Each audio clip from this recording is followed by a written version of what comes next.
What is up, Steelers Nation? Thank you so much for jumping on to another episode of All Steelers Talk. I'm Noah Strackbine, joined always by my man in the corner, producer Nick Belsky. Find us on youtube.com/All Steelers Talkers. Subscribe anywhere you get your podcast, the Pittsburgh Steelers. It is the bye week. I just spoke to 75 coaches today. It was a marathon of a press conference / media availability today, but it's good.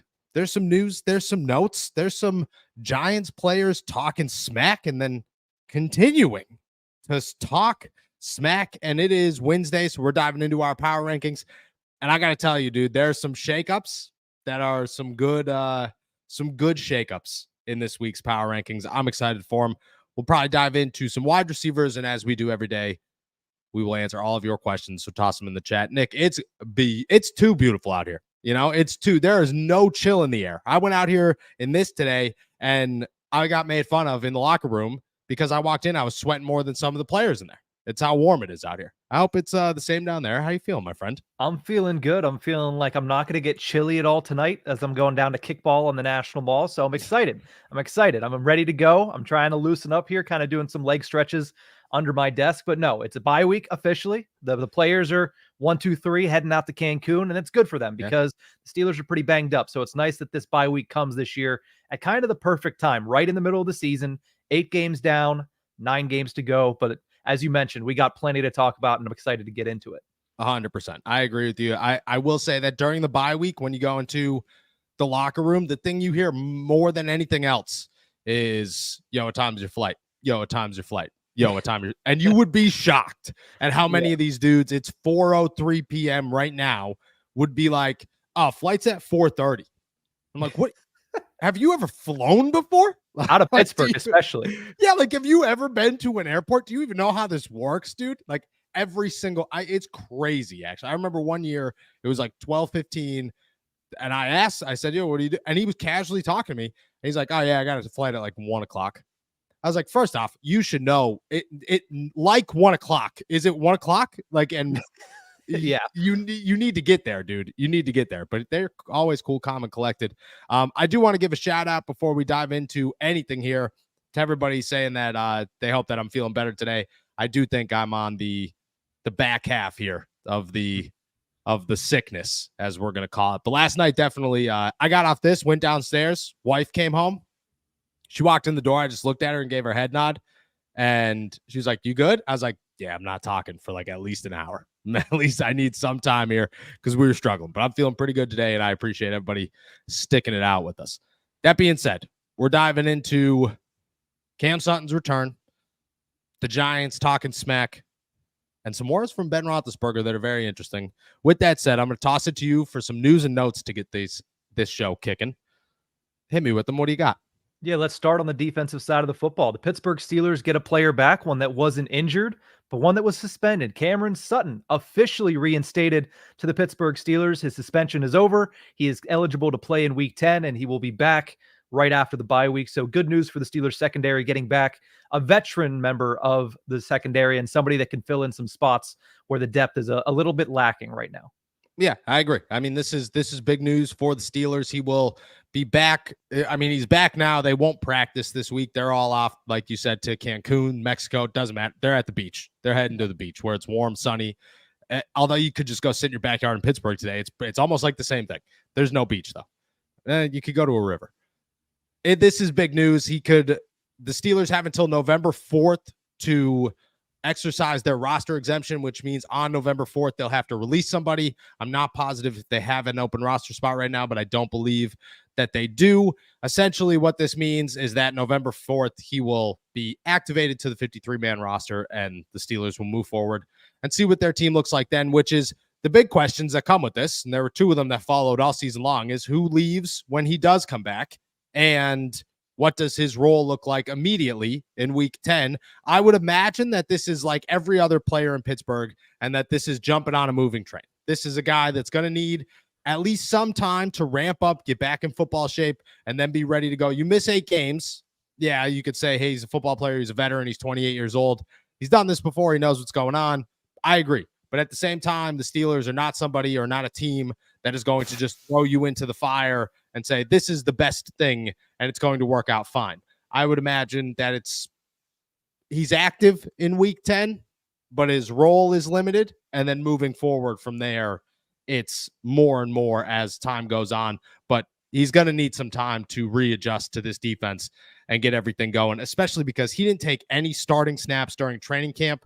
The Steelers pretty much just put him on the bench as soon as they found out he was going to be suspended and said, we'll see you in week 10. I don't imagine this is immediate. For those of you who are rooting for Beanie Bishop to keep that starting job, I'd imagine that happens in week 10, and then afterwards it goes back to Cam Sutton. But big news for the Pittsburgh Steelers. Definitely a boost to the secondary. I think Cam is going to come in here and make a pretty big impact right off the jump.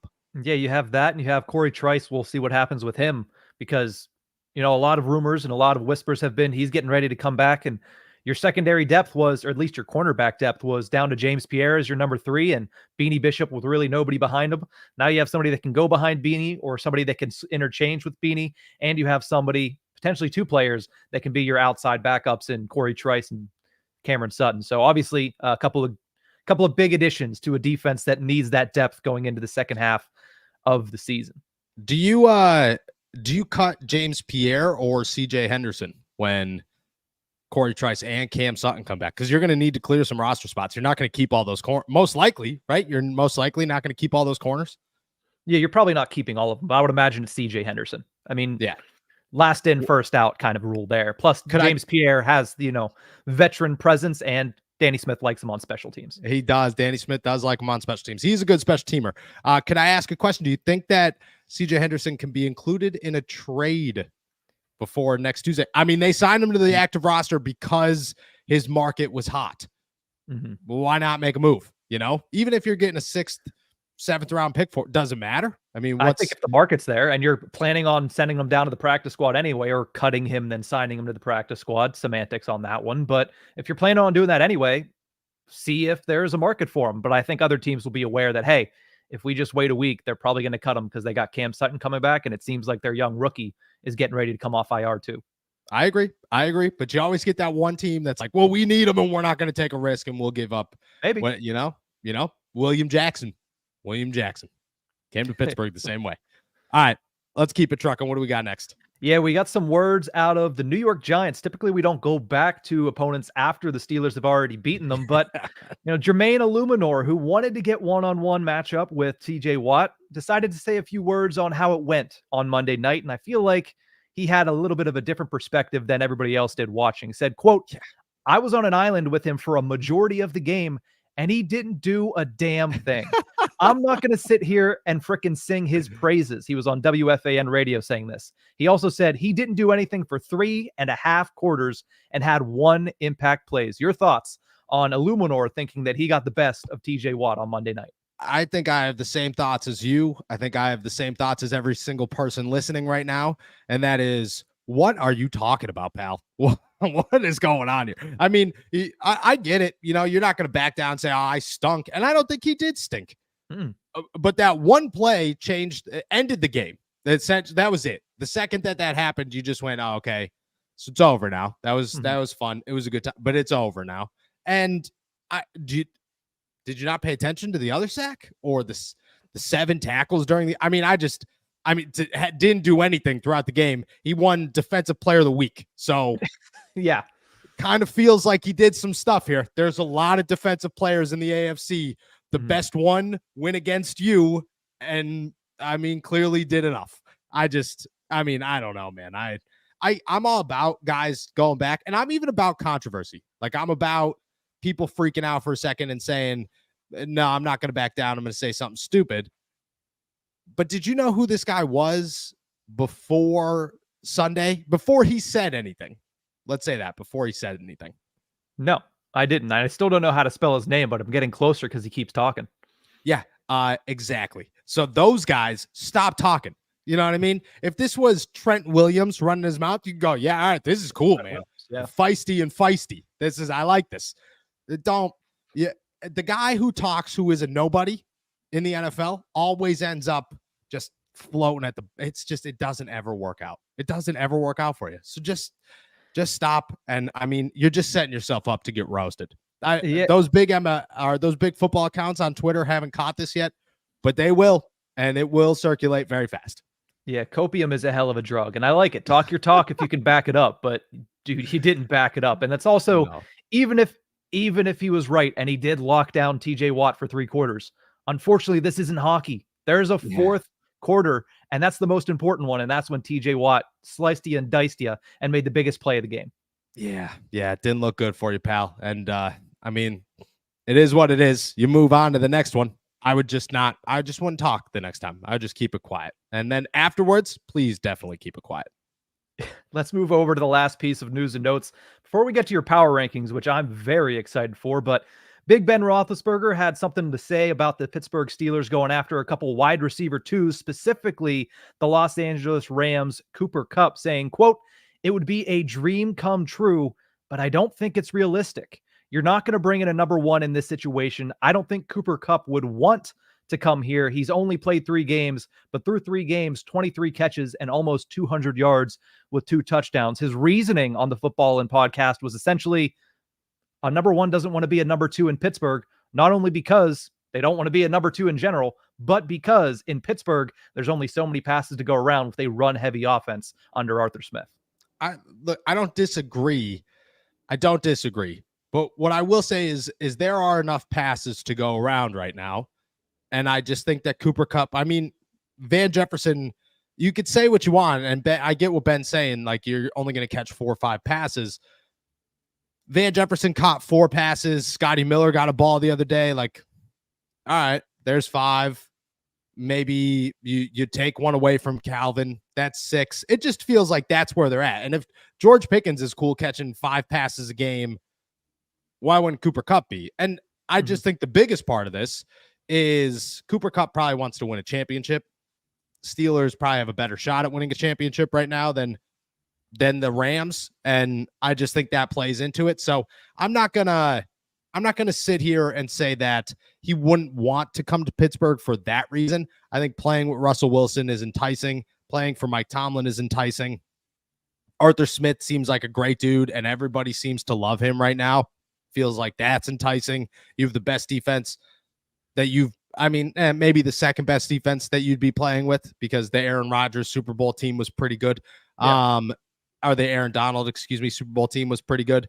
Yeah. I just feel like there's a lot of reasons that you'd be excited to come here. And I get the number 1 going to number 2 thing, but when you're 31 years old, maybe your priorities change a little bit. And maybe Cooper Kupp's just looking to say, we're okay with a lesser, 5 catches for 51 yards. If that's 5 catches for 51 yards in Pittsburgh, I'm still pretty okay with that. I feel like that's enough reason to get him to Pittsburgh. For that reason, I don't agree. And who's to say if Cooper Kupp is in this offense as your number 2, there's not more passing attempts. There's not more balls to go around, because you have Cooper Kupp as your number 2 and not Van Jefferson. And don't get me wrong, Van Jefferson, I feel like, has stepped up in a big way since Russell Wilson stepped in as the number 1 quarterback, but you still need that next level. And I think that if you jump from a Van Jefferson as number 2 to a Cooper Kupp, you're going to pass the ball more than 29 times. It's not going to make them a pass-heavy offense. They're still going to lean on the run. That's Arthur Smith. That's what Mike Tomlin wants to do. But you're going to have more targets and you're going to have more passing opportunities because you have a guy like Cooper Kupp that on certain plays, he's going to be open. I agree. I think it changes. I don't see it changing a ton, but I think it changes. And I also think that, just like with George Pickens, if those are only 5 catches, but those catches are 100 yards instead of 50, you're still having a game. You're feeling real good about your production within that offense. I just don't think that changes. I don't know. I get what he's saying, but I don't know if I agree with it. As we sit here today, with the way the Steelers offense is flowing and how big of a play some of these guys are making when they do have the football in their hands. Yeah, so that's the end of news and notes, but I completely agree with what you said there, though. With Ben saying it, here's the thing. I understand both sides. Ben saying, if there's only 20 completions a game and you want to be a number 1 receiver, and they already have Pickens, you're kind of looking and saying how much meat's left on that bone. But at this point of the season, with Cooper Kupp, is he not also a number 2 in LA? Like, that's the last thing I'll say. Puka's there. So, are you not already a number 2? So taking that, step down or that demotion is not really a thing in this situation. But again, No. I would say it feels like a long shot still for Cooper Kupp, but I wouldn't close the door personally because I feel like there's still a chance that the LA Rams look at this and say, yeah, maybe we don't try to go for it all whenever we're still below 500. Yeah, I think Sunday makes a big difference there. All right. It's time to pivot here. We're diving into our week 9 power rankings, and I got a good list for you here. Some shakeups, some big shakeups as we come across. And I'll say this, it's been a defensive football team all season long. The Pittsburgh Steelers have lived and died by how good TJ Watt, Deshaun Elliott, and company can be. And while that will probably stay the case most of the season, right now, this offense is hot, red hot, and they are moving and they are winning football games, and they are the reason the Pittsburgh Steelers are winning football games. That's wild to say right now, that the offense is the reason the Pittsburgh Steelers are winning football games. And I get it. It's a three-sided coin here. Everybody's contributing, Danny Smith included. That dude, did you hear his press conference today where he said he's got to get hit? I laughed so hard when he was explaining. I had to stop, dude. I had to I was interviewing Terrell Austin next to him, heard him start going. So I walked away from Terrell Austin and listened to Danny Smith, and I had to walk away. That's how hard I was laughing. And you could hear everybody else laughing in the video. Oh, yeah. It was awesome. Yeah, Danny Smith saying, I might be the first coach to ever wear a helmet and shoulder pads on the sideline. Not something I had on my bingo card for today, but certainly something I'm happy came across my feed. Yeah, that guy is a gem, man. That guy is a gem. All right, three-sided coin, but that's all right. We got some switch-ups here, and Danny Smith should be number 1 on this list. I'll acknowledge that first and foremost, that Danny Smith should be number 1 on this list. But I got some good ones here, and we're gonna start backwards. Clear the throat here because I'm gonna get excited here in about 2 seconds. I like it. I'm excited, and I know you are. Yes, we're going 1 to 5 this week simply because of how big the shakeups are here in Pittsburgh. And we're starting with a bang. Don't put this up until the end because you didn't know I was going backwards. But wait till we get to 5, or at least 4. Number 1, TJ Watt. And there is no question. There's no debate. He took a week off. He said, I'm going to be number 2 because Deshaun Elliott deserves his praise. And I get it. I appreciate it. I respect it. Okay. That's a leader right there, falling on his sword for somebody else who deserves the recognition. But he came right back. And I don't know what's his face in New York has to say about it. He probably doesn't agree that he's number 1 this week, but I'll tell you he is. It's clear, it's simple, and the NFL agrees with me. When the NFL agrees with me, you know it's the truth. TJ Watt, 7 tackles, 2 sacks, a game-winning forced fumble and fumble recovery. Let's not overlook the fact that he smacked it out of Daniel Jones's hand, was mid-tackle, said, oh, never mind, and then dove on the ball to say, I'll get that. No worries about it. Because, when you're left on an island, it's only you and TJ Watt, and TJ Watt will always be quicker to dive on that wall. It was no question. TJ Watt moves back up to 1. I mean, that was the easiest. I only have one breakfast option in this house, and that is eggs. And I'll tell you, TJ Watt being number 1 is easier than my choice for breakfast this morning. That's how easy that decision was. Number 2. This is where things get fun and they get interesting. And I know this is why we went backwards. We went backwards because of how fun number 2 through number 5 are going to be here. Massive switch, massive change up in the power rankings. In week 9, it has been Deshaun Elliott and TJ Watt battling neck and neck all season long. Cam Hayward was in there for some time, but now it is number 22 himself sitting at number 2. Najee Harris, 3 100-yard games in a row. It's the first time he's ever done it in his career. He is running better than he has run since he has been in Pittsburgh. He looks smoother. He looks like their holes are bigger. He looks like he trusts his offensive line. He looks like he trusts his offensive coordinator, and they are putting in the work. Right now, Najee's got to be a top 10 running back in the NFL. And I mean, anybody who's sitting around saying the Pittsburgh Steelers got to go sign this guy, they got to go sign this guy. Well, this is exactly what we said was going to happen. It was either going to be Najee is going to fail himself out of Pittsburgh and hit the free agency market with minimum options, or he's going to be way too hot to keep around. And right now he is way too hot to keep around. I don't know if it's the contract. I don't know if it's the offensive coordinator. I don't know if it's Mason McCormick working some Mason McCormick magic up in that offensive line. I have no idea. I don't know if it's Russell Wilson What I do know is Najee Harris is the second best player on the Pittsburgh Steelers right now, and he is putting his money where his mouth is and saying, hey, anybody out there, you better pay me this offseason. 3 100-yard performances in a row.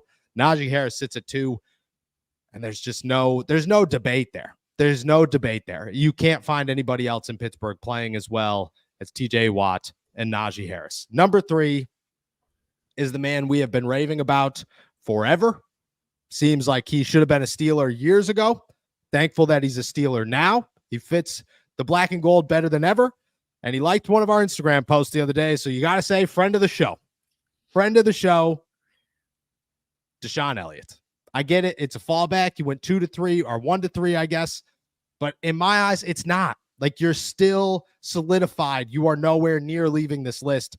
Deshaun Elliott still looked good, but the defense didn't play very well against the Giants. And that has to be acknowledged, that when the defense doesn't play very well, you can't just have a full defensive list and say, oh, well, Najee carried this team. Russ had a great game. George Pickens, Calvin Austin. But we're going to keep the 2 guys, 1 and 2 on the defense. That's just not how it works. Deshaun Elliott falls to 3. This is not a negative. I just want to make that very clear. This is not a negative. This is just simply there are guys on the offense that are emerging, and now everybody else has got to step it up if they're going to keep pace in these top 5 power rankings. Number 4 and number 5 were fun because last week they sat at 5. Number 4 sat at 5, and we were talking, this is it. He's changing the Steelers' offense. He's making moves. He's doing things that the Steelers haven't been able to do since Ben Roethlisberger. Well, I'll tell you this. Right now, Russell Wilson is the reason that the Pittsburgh Steelers are winning. And whether that's him opening up Najee Harris, whether that's his leadership, whether that's his camaraderie with Justin Fields and probably everybody else, whether that's him getting extra work in with George Pickens or keeping everybody's head up during a slow start, I have no idea what it is. All I know is that the Pittsburgh Steelers feel very different right now. And that is thanks to Russell Wilson. He has been the missing piece that the Steelers have been missing since Ben Roethlisberger has left. And I get it. Ben said it today or yesterday on his podcast. They got to play somebody good before you could name them a real contender. And I agree. But I got a hard time thinking the Steelers aren't going to live up to that and that they're going to back down to good teams. I could see them backing down to bad teams. That's just the Pittsburgh Steelers. But if you could still come away, the Giants were a game they should have lost. Let's be honest. The Giants were a game that they seemed like Indianapolis. That seemed like a game that they were just going to let slip through their fingers because of a bad penalty on the first drive and then a missed touchdown on the second drive or the third drive, whenever it was. Just felt like, there it is, dude. It's over. It's over. The momentum's gone. Russ didn't let that happen. And because of that, he's number 4 on this list. Russell Wilson's changing the Pittsburgh Steelers. And anybody sitting around saying, how far can they go? I don't know. How far can Russ take them? That's the question. At number 5, the man that's catching the football from Russell Wilson, who looks every bit of the superstar that you wanted him to look, who looks like the reason you don't really need to go out and get a Cooper Kupp if you don't want to go get a Cooper Kupp, a guy who, I mean, to be honest with you, it only surprises me that he wasn't able to get the foot down 3 times, let alone 2. I thought he could have did it again, and he probably could have if you told him he had to. George Pickens, man. George Pickens has clicked with 2 quarterbacks this season, has looked every bit of the George Pickens you wanted him to look, and with Russell Wilson, it is only taken off. I mean, this guy brings you superstar vibes to every degree, and I mean, the future's bright for him, but I think right now is bright for him, and I think by the end of the season, with a good this is the first time George has had a good quarterback, a real quarterback, because before that, it was Mitch Trubisky. What are we doing here? It was Kenny Pickett. What are we doing here? And then the best he had was Mason Rudolph. What are we doing here? Now it's Justin Fields and Russell Wilson. And I'm not trying to put Justin down, but Russ is just a passer. He knows how to get the ball out. He knows when to get the ball out. Some of these passes are beautiful, but he gives guys an opportunity without thinking about it and knows when and where to give them an opportunity. And George Pickens takes advantage. Every quarterback says it. Every quarterback who's come through Pittsburgh has said it. If George is down there, I always trust George. I always think George is going to come down with the football. Russell Wilson's the first one to put that into action and say, yeah, you know what? George is there. I feel okay about this, and throw the football. So you're seeing what George could really do here, and I think this is just the beginning. That's my list. TJ Watt, Najee Harris, Deshaun Elliott, Russell Wilson, and George Pickens. A complete flip from the weeks prior offense to defense. Cam Hayward dropped off, but honorable mention. But again, you have a bad game against the Giants. There have to be some adjustments there. I'll ask you your opinion here. You just saw it. You saw it all. I sent it first thing this morning. That's how you know. That's how you know. I was sipping my coffee at like 7 a.m. going, yeah, Najee's number 2. Najee's number 2. How you feeling about the list? I'm feeling like I do a similar list for the Penguins podcast that I do. I do a power rankings every week. And you mentioned Deshaun Elliott moved down a spot. In fact, he's the only red on that entire power rankings. But that's because there were players that are just playing better. That it's not that he's playing bad. It's just that there's a player that's playing better. For the Penguins, it's the opposite. I literally sit there and go, has anybody made a positive impact in the last calendar week? No? Okay. Like this past week, I put in, I know, no, I'm not going to go too deep into this. I put Nola Chari in over Sidney Crosby. You probably only know one of those names. That's how bad it's been over there. This is the complete opposite. This is, hey, there's more than 5 really good players on the Steelers right now, so it's hard to make this list. You have Calvin Austin, who just had the game that he had. You have Alex Highsmith, had 12 freaking pressures on the quarterback this week. 12 pressures in one game. Insanity. I would say he's 6th. He's That's right a great honorable mention. Chris Boswell is a freaking cyborg right now. There's a lot of players. I mean, need to add Beanie Bishop. Beanie Bishop has 3 picks in 2 weeks, including a game-clinching pick last week. There's a lot of good players on this team. It's hard to kind of wheedle it down and get 5. I think he did as good as you can right now, but I think there is an argument to be made for a lot of players, and that is what shows you that the Steelers are clicking on all cylinders, is that you can make a list of 5, and there's another list of 5 that everybody's going to say, hey, they should be on that list, and there is an actual conversation to be had. The Steelers are in a great situation. They're in their bye week. They can get healthy, and who knows, maybe after week 10, a massive matchup against a playoff team. I mean, Big Ben said, let's see him do it against a good team. We're going to see that in the second half. Plenty of good teams on the schedule. You get healthy, and maybe then we have 15 names we're talking about. We have 20 names we're talking about. Because if they're all healthy, they're all rested, this is a good team. We've seen that so far. I think we'll continue to see that. There's a lot of players that deserve to be on this list, but I like the 5 you got. Yeah, I mean, there is, and you could put the entire offensive line out there and say, yeah, the O-line is probably 7, 4 out of 5. Yeah, probably say who, but we all know. Probably 7. Alex Highsmith said exactly what you said. Exactly what you said. That's where the Steelers are right now. It's a great place to be. I mean, you're amidst a 3-game winning streak, and that's really all you care about right now, is that the Steelers are 3-0 in the last 3 games, and they're looking to be 4-0 in the next one. And will it happen? Who knows? It's good that the next one is some good competition, because, the more you win, the more people are going to question who you played. Now you have an opportunity to play somebody good, and we'll see what happens. That's my list.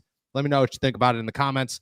With that said, we are going to dive into some questions. There's already some good ones. If you got them, toss them in the chat. But first, we're going to take a break here. A word from our boys over at Rocket Money. Rocket Money is a personal finance app that helps you find and cancel your unwanted subscriptions, monitors your spending, and helps lower your bills so you can grow your savings. See all of your subscriptions in one place and know exactly where your money is going. And for any that you don't want anymore, Rocket Money can help you cancel them with just a few taps. Rocket Money's dashboard gives you a clear view of your expenses across all accounts, easily creates a personalized budget with custom categories to help keep your spending on track, and sees your monthly spending trends in each category to know exactly where your money is going. Get alerts if your bills increase in price, there's unusual spending activity, or if you're close to going over your budget. And the new goals feature automatically saves money for you without you even having to think about it. Whether your goal is to pay off your credit card debt, put away money for a house, or just build your savings, Rocket Money makes it easy. Rocket Money will even try to negotiate lower bills for you, sometimes up to 20%. They automatically scan your bills to find opportunities to save. Then you can ask them to negotiate for you. They'll deal with customer service. Rocket Money has over 5 million users and has saved a total of $500 million in canceled subscriptions. They could save members up to $740 a year when using all of the app's features. Stop wasting money on things you don't use. Cancel your unwanted subscriptions by going to rocketmoney.com/allsteelers. That's rocketmoney.com/allsteelers. rocketmoney.com/allsteelers. Shout out our boys over at Rocket Money. With that said, we are going to dive into, I just saw that comment that we just highlighted, and my gosh, what a beginning. I didn't even read past the names, but the Belskianator it might be a thing that we have to create here. That might be it. That might be the new name for Nick Belsky. With that said, we're going to dive into all your questions. Make sure to toss them in the chat. If you got them, we will answer as many as we can before we head out of here. Nick, what do we got?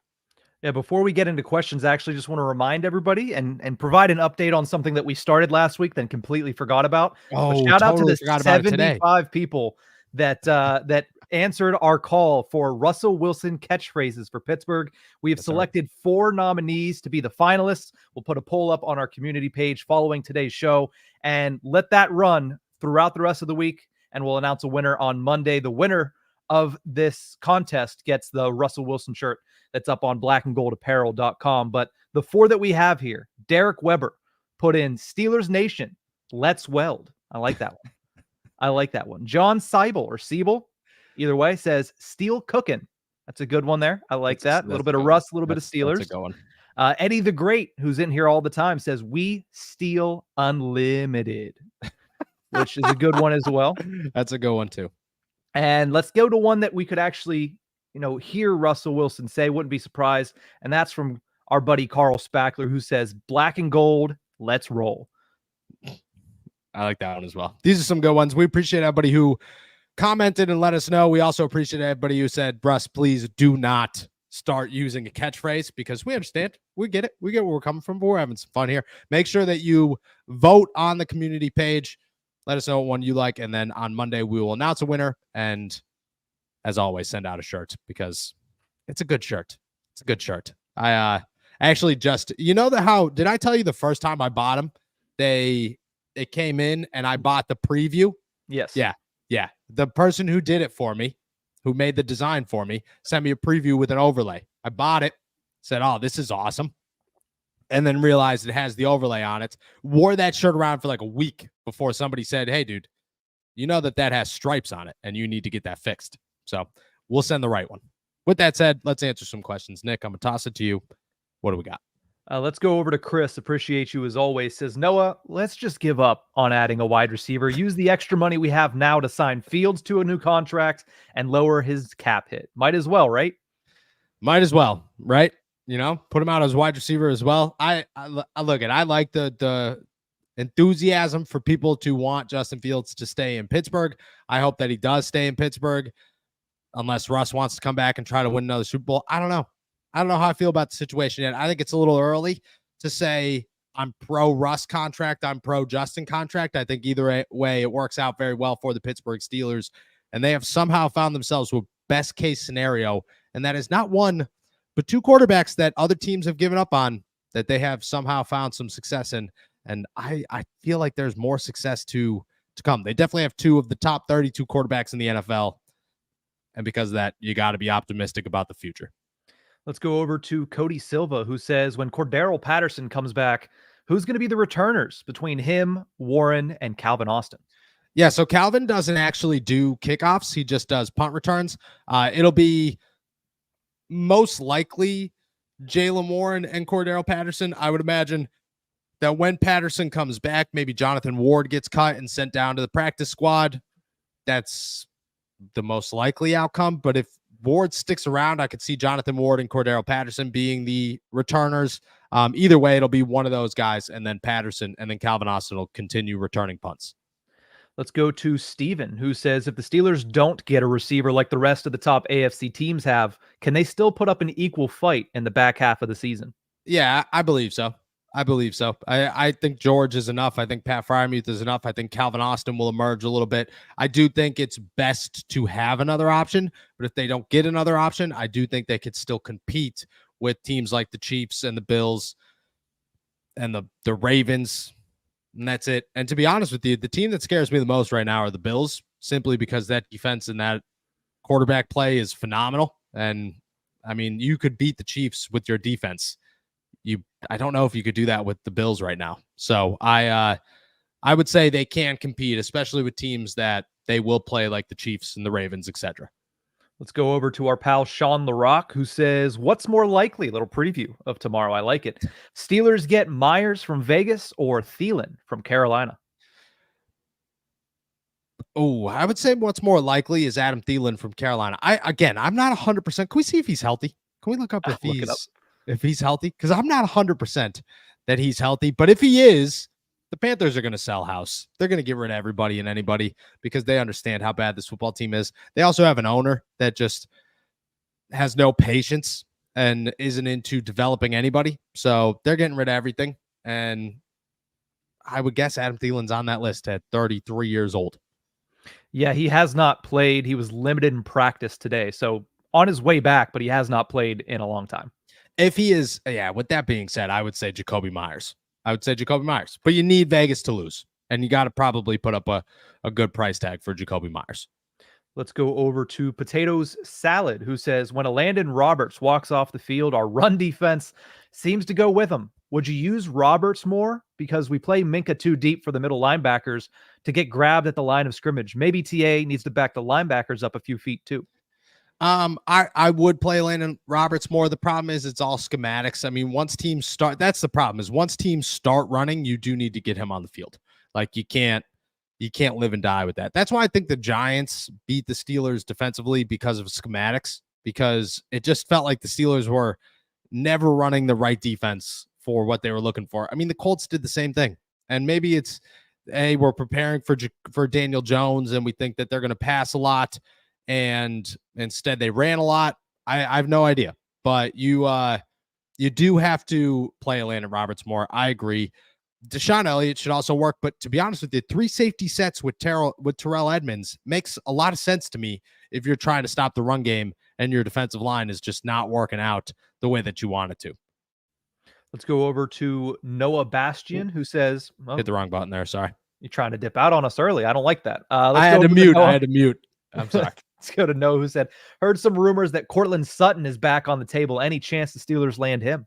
I have not heard those rumors. I don't know where those rumors are coming from, but I would imagine that the Steelers would be in on a guy like Cortland Sutton. The Broncos are a playoff team right now, though, so I would guess that they're not trying to sell house. They're not trying to get rid of anybody right now. Cortland Sutton is their leading receiver. I could see them holding on to him. If he does become available in the next week, the Steelers, they made a run at him before. Maybe they'll make another run again. That just seems like a name to watch. But again, until they aren't good, I just don't know how much time the Denver Broncos are going to give trade talks. Let's jump on over to Caleb Campbell, who says, how do you feel about Jalen Waddle? It makes a lot of sense. Or even Tyreek Hill, who we talked about yesterday. The Dolphins aren't making it to the playoffs. Both of them come with big contracts, but it's worth it, according to Caleb. Yeah, so maybe it is worth it, but the Steelers can't make it happen. That's the problem, is you can't afford Jalen Waddle or Tyreek Hill this season. And that's like next season you could figure it out, but this season you can't. You have to have the money before you make the trade. You can't make the trade and then rework their contract to a signing bonus. You have to have it beforehand. I think Tyreek's is probably over 20 million right now, and Waddle's is probably close. Somewhere close, maybe 15 to 19. They don't have the funds available where we stand right now to pull that trade off, and because of that, you can't consider either of them. Let's jump down to Cody Silva. Appreciate you as always. Says, why do you guys think that the Commanders are ranked higher in the power rankings than the Pittsburgh Steelers? ESPN says that the Steelers haven't played good teams, but neither have the Commanders. I don't know if I agree with that one. I think the Chicago Bears are a good team. As crazy as that sounds, I think the Chicago Bears are a good team. I think the Steelers have played good teams, but they've also played bad teams. You know, this front half of the schedule is way easier than the back half. And at the same time, like, how are they winning? Like, they beat the Jets, who are really bad, by a lot, which is a good win, but a good win that is against a really bad team. The week before, Vegas, they look good and they won and they put up 32 points, and that's a big win, but against a bad team. And to be honest, that's in my opinion, their best win so far. Maybe outside of Atlanta, that's their best win so far.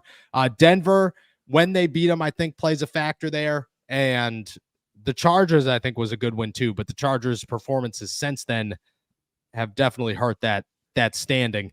The Commanders have beat a couple of good teams, from my understanding, a couple of good teams. I think if I had to rank them, I'd go, because I have to do power rankings every week, and I'm pretty sure I went Kansas City Chiefs, Detroit Lions, Buffalo Bills, and then the Washington Commanders, and then the Pittsburgh Steelers. That was my top 5. And I think that's a pretty fitting top 5, because all those teams could be interchangeable.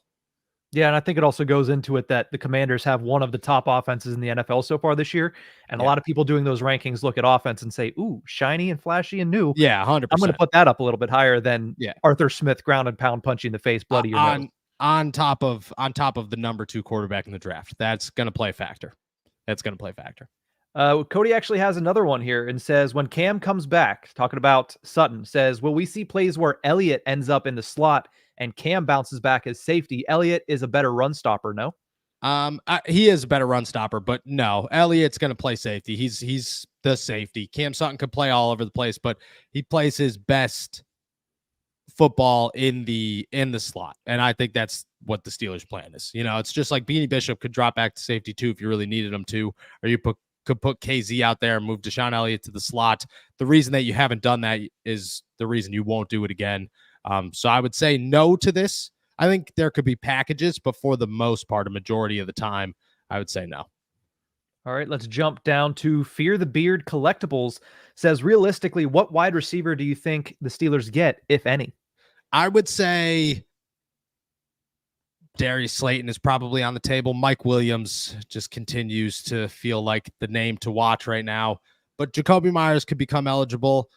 I could see a guy like maybe Cooper Kupp, but I don't know if it's realistic right now. I'm not going to say it's unrealistic, but I don't know if it's realistic. I would say the most realistic name is Mike Williams, followed by Darius Slayton.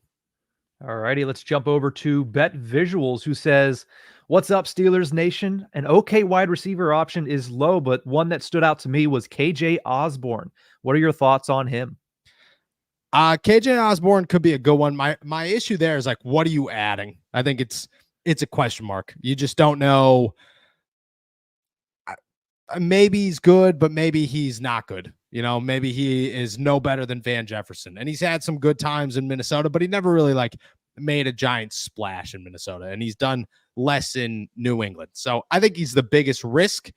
He does have some upside. I liked him in free agency, but I do think he comes with a low floor for maybe not the highest ceiling. Let's go to the Fields is for the Pickens, who says, with Russ unlocking the passing attack, how will a 3-headed monster at running back work? Also, Russ didn't put up an official 30, might still honor my deal. LOL. 3-headed monster. I mean, it'll still be Najee Harris, and then with a splash of Jaylen Warren and a splash of Cordero Patterson. That's what the Steelers will work with. Probably mix up how big of a splash you get of both guys, and some will be more, some days will be less. With Russ not putting up a 30, I think you still do. I think we still this wasn't. I don't have to do anything to my hair, right? That's the if they win the AFC North, we got to go with it. Yeah, I think we got a lot of rolling bets in here. You got to either write them down or stop saying yes. I just say yes. I'm all about it, man. I'm all about it. I put up a birthday post for Jillian over the weekend, and everybody was like, people were commenting on it. They were like, dude, love the mustache. And I was just like, see, this is why we do this. This is why we do this, because it's appreciated. So I'll say yes, but yes, we got to honor a bet. Let's go over to Nate Moore 10, who says, what will be your preferred option to replace Najee Harris when we don't re-sign him after this season? I would say a rookie. Bring somebody in. The rookie running back classes have been good the past couple of years, and they look real good this year. So I would say a rookie, maybe not a first-round pick, but a second-round pick. You got to go after the defensive line. The Steelers desperately need some defensive line youth to just supplement the running game issues. That's their biggest fix. Go get some defensive linemen. But after that, I would say a running back is pretty high, and you could figure out the wide receiver position, whether you sign somebody or draft somebody afterwards. Let's go over to Nicholas, who says, watching you guys from Germany, love the show. Wanted to know, do the Broncos still have to pay Russell Wilson next year if the Steelers re-sign him? Yeah, so the Broncos do pay Russ. I don't think it's next year, but they paid him 2 years' salary. Like, Russ got 70-some million bucks from the Broncos, which is nuts. Like, which is just crazy to say, hey, we don't really want you anymore. Here's $76 million. Like, if you guys don't want me and somebody wants to pay me $76 million bucks, I'll go away forever, dude. You never have to hear my voice ever again. They don't pay him again next year, but he made the money over a 2-year span. I do think the Steelers will be able to get him cheap because of that, somewhere in the $10 to $15 million range. That's my guess. The Fields is for the Pickens checked back in, says the deal was if he puts up 30, I have to change my username. Dude, that's man, that was like, it feels like centuries ago, but that was last. Yeah, Monday Night Football messes everybody. It does, dude. But that feels like I still remember that comment. I would say you have to. I would say 26 is pretty. It's really 40. You know, George figures out left from right while he's in midair. That's one more touchdown. Face mask, that's 2. Or if he gets his left eyelash down, that counts as 2 feet. Yeah, you know, butt the cheek NFL, lands everything in, but 2 of the same foot counts as a touchdown. Dude, he could have fallen inbounds another like 2.5 inches. Butt cheek hits inbounds first. Boom. That's it. So I would say, yeah. I would say you gotta. All right, let's go to the one that caught your eye right off the bat. Yes. The bat. Strack and the Belskiator says, now look it. Not much has been said about the great improvement in punting. Corliss Waitman has been outstanding compared to Presley Harvin. Do you think Johnston still comes back next year when healthy? Yeah, 100%. First off, fantastic comment here. Like, the Belskiator is just unbelievably good. Unbelievably good. I think I don't know. Like, I might only call you the Belskiator from here on out. But I do think Cameron Johnston comes back. Cameron Johnston's a stud. Let's not act like he wasn't doing unbelievable things during the preseason and even during week 1. Like, that dude's just it. So I would say yes. Corliss Waitman, though, he's going to end up with a job somewhere because that dude is also a stud and having a blast here. Let's go over to Victor, who says, Noah, do you think an offensive lineman could ever make the power rankings? Yeah, Isaac Seumalo was very close to making my top 5. I'll be very, like, I rewatched the Monday night game and I loved watching Isaac. He's such an underrated player in the National Football League. It's crazy. He's a blast to watch. He's very close to my top 5. He was very close. So the Belskiator was good, but I have to highlight this one. Carl Spackler says, nah, he's the big Lebelski.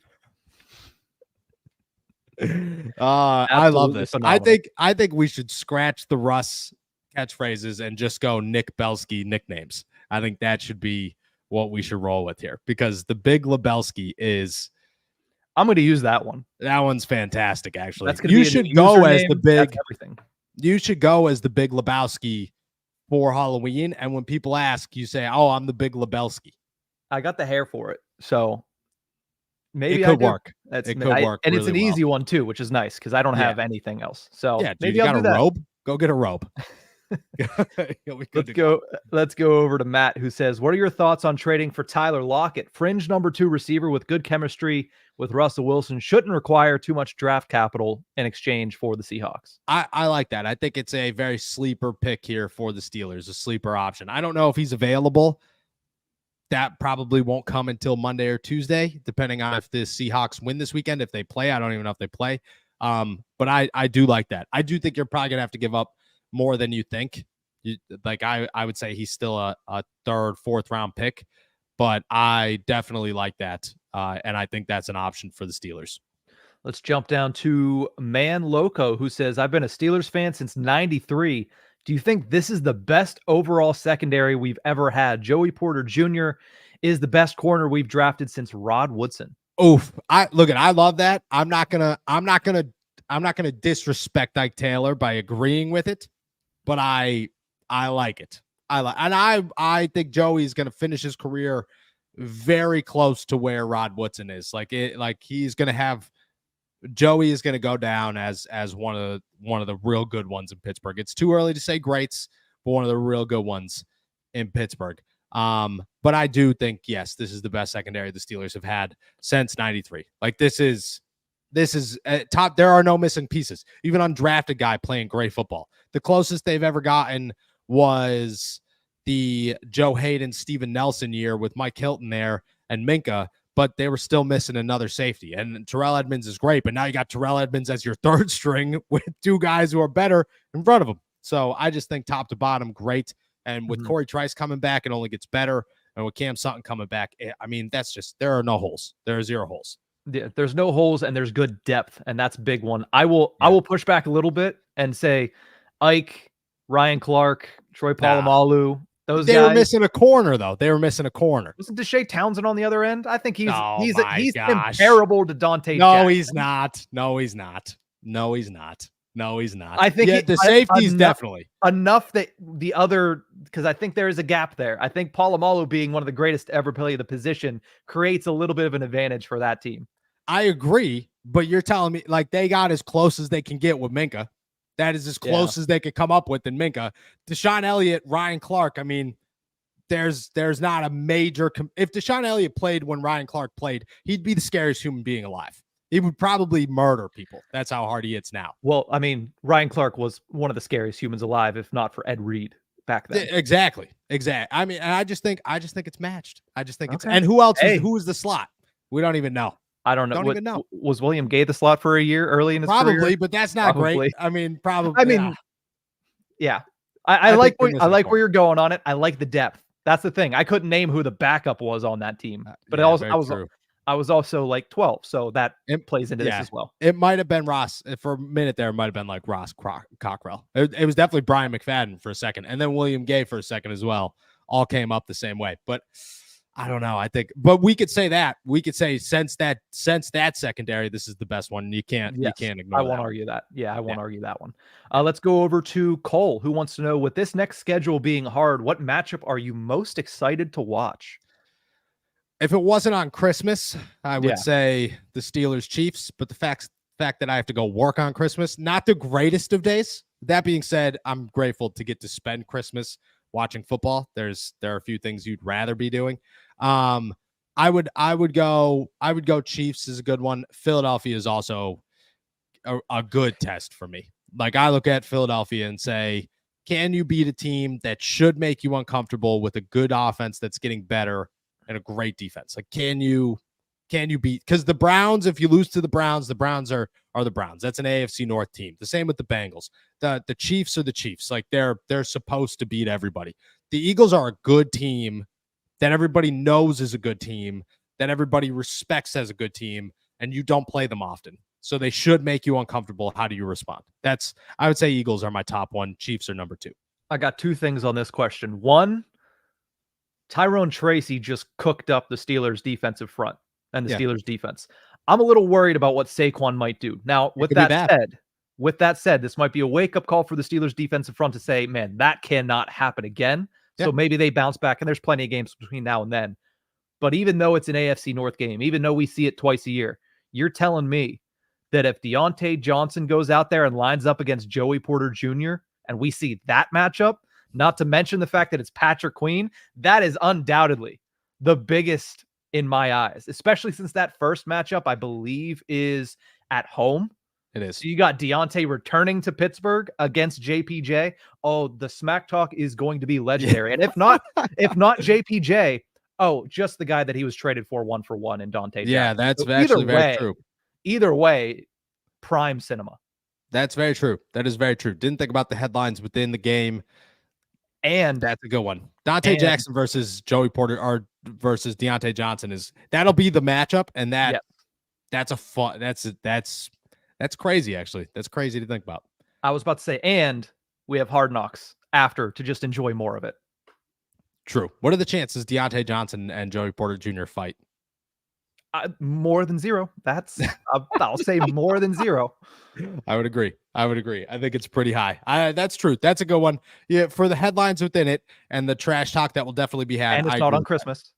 And that's a big one. Not Unless I get to meet Taylor Swift, then and I don't listen to Taylor Swift music, but like, who doesn't want to meet Taylor Swift? You know what I mean? Well, I hope you get the how the Swift saved Christmas night and moment for you on December 25th. Yeah, the one that would suck about that though is that every 95% of the guys in America could go home. I don't think your wife is like this though. Could go home and be like, dude, met Taylor Swift. That's unbelievable. I would come home and say that, and my wife would be like, yeah, I don't really care, man. That sounds like a good time. My wife would freak out, and she'd be like, "Oh, why Swiftie? did you invite me?" Oh, big Swiftie, huge Swiftie, shout Swiftie out. before all these other Swifties kind of jumped on, like before all OG of it. Swiftie, OG Swiftie. That's shout out to Mrs. Belskinator. Yes. Yeah. The big Lebelski misses. Let's go over to William Cowan, who says, do you think we should play Justin in the red zone to add that 12th man dimension? Yeah, I think you score at least one of the 4 times in the red zone if Justin's out there, but he was dealing with a hamstring injury, so you weren't expecting him to be out there. But yeah, I think that's coming. I do think that's coming. You're going to get some Justin Fields on the field in week 10 against the Commanders, unless he's still dealing with the injury, but I don't expect him to. I expect him to be good to go. And yeah, I think Justin playing in the red zone is on the Steelers' plans for sure. Let's go over to my name in real life. That's a phenomenal username. We get a lot of good usernames in this channel. I appreciate that. Says, do you guys think Van Jefferson has any unlocked potential yet, or has he reached his ceiling? Because I know he was very talented back when he played at Florida. Yeah, I don't know. I mean, he's 27 years old. He's been in the league for a couple of years now, 5-6 years now. Maybe there's a little bit. Maybe there's not. I don't know. He's played in good offenses. That's the thing, is he's played in a Sean McVay offense, and you got to think that's going to do the most to unlock your potential. Maybe he fits better in Arthur Smith's. Again, I don't know. We'll see. We'll see what's coming. I hope that there's more. I know he's super talented. It's just a matter of like, can you put the product on the field?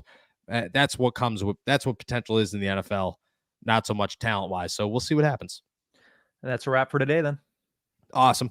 With that said, guys, we are heading out of here. Thank you so much for jumping on to another episode of All Steelers Talk. Make sure to subscribe to us on YouTube, youtube.com/All Steelers Talk. Check us out anywhere you get your podcasts. And as always, find all of our work at si.com/NFL/Steelers. We will be back tomorrow with some bye week, what's more likely, which I'm very intrigued to see what's coming with that. With that said, enjoy another beautiful day in the Berg. Peace.